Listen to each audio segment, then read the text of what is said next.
Olá pessoal, tudo bem? Aqui quem fala é o professor Rodrigo e como vocês podem ver, hoje nós vamos trabalhar um assunto muito importante na bioquímica, central para ser mais exato, chamado de ciclo de Krebs, o famoso ciclo de Krebs ou também conhecido como ciclo do ácido cítrico.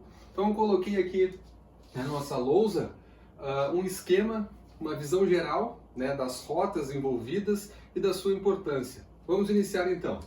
Nós temos aqui o ciclo de Krebs e notem que como ele é um processo anfibólico, significa que eu posso tanto degradar biomoléculas, amido, triglicerídeos, proteínas e acabo formando um substrato inicial para esse ciclo, que é o acetil-CoA. E como ele é anfibólico, eu posso degradar, catabolismo, certo? Como posso fazer biomoléculas, anabolismo, por isso esse nome anfibólico. Notem aqui, eu pego o precursor, o mesmo acetil-CoA, e consigo formar lipídios, proteínas e também glicídios, os carboidratos. Por isso que este ciclo é tão importante. Esse ciclo acontece aqui nas células que possuem mitocôndrias e acontece na matriz mitocondrial. E como eu falei, é um processo anfibólico, é um processo central. Não envolve somente o metabolismo de carboidratos, envolve de lipídios e de proteínas também. Ok? Então acontece na maior parte das células do nosso corpo. O pré-requisito é ter esta organela chamada de mitocôndria. Vamos ver aqui este ciclo.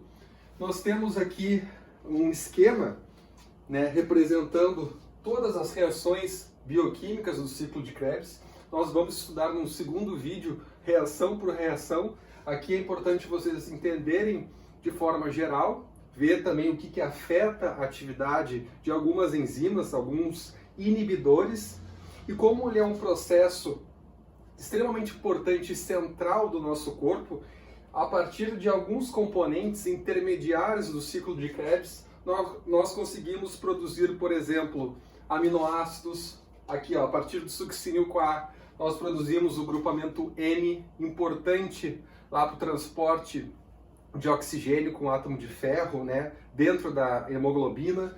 Então, a partir de alguns intermediários, aqui eu falei de aminoácidos, a partir do oxalacetato, a gente forma aspartato. A partir deste malato, em situações de jejum, o glucagon vai sinalizar e esse malato vai sair das mitocôndrias e vai ser utilizado lá no fígado para sintetizar glicose, a rota que nós conhecemos como gliconeogênese. Então, a partir desses compostos, nós conseguimos formar outras substâncias fundamentais para o nosso organismo. Mais um exemplo, a partir aqui do alfa-cetoglutarato, nós produzimos neurotransmissores. Por exemplo, o glutamato, que é um neurotransmissor excitatório do sistema nervoso central. Então, a partir desses componentes, nós produzimos muitas moléculas importantes para o nosso corpo. Bom, como inicia esse ciclo de Krebs?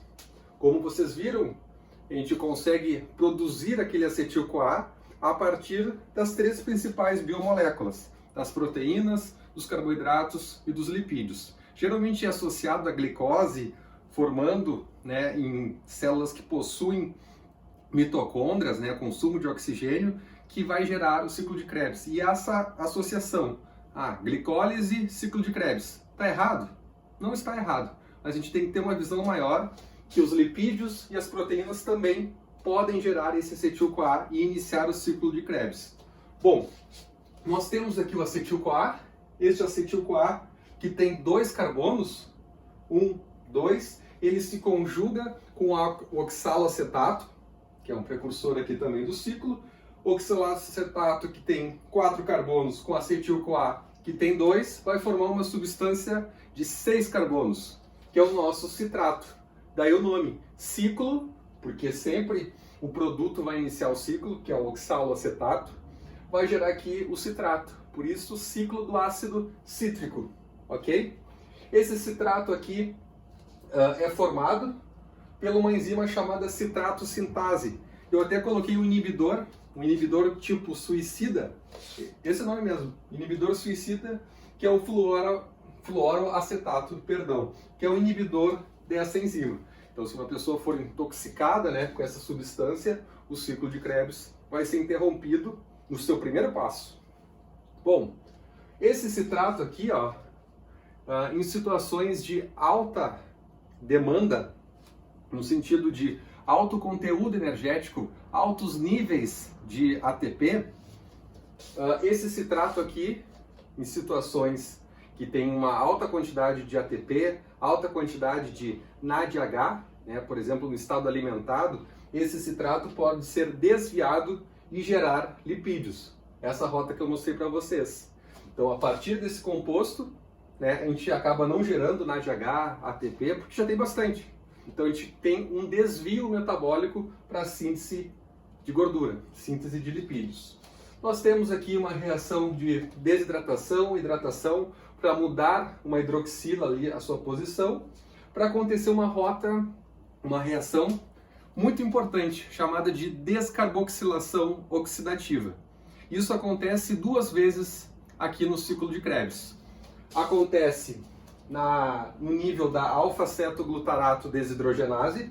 Então, descarboxilação oxidativa, pessoal, significa que está saindo uma molécula de CO2, de dióxido de carbono. E aqui nós temos a primeira molécula de CO2 sendo liberada, a isocitrato desidrogenase, e depois a alfa-cetoglutarato desidrogenase. Então, descarboxilação oxidativa significa que eu estou retirando o CO2.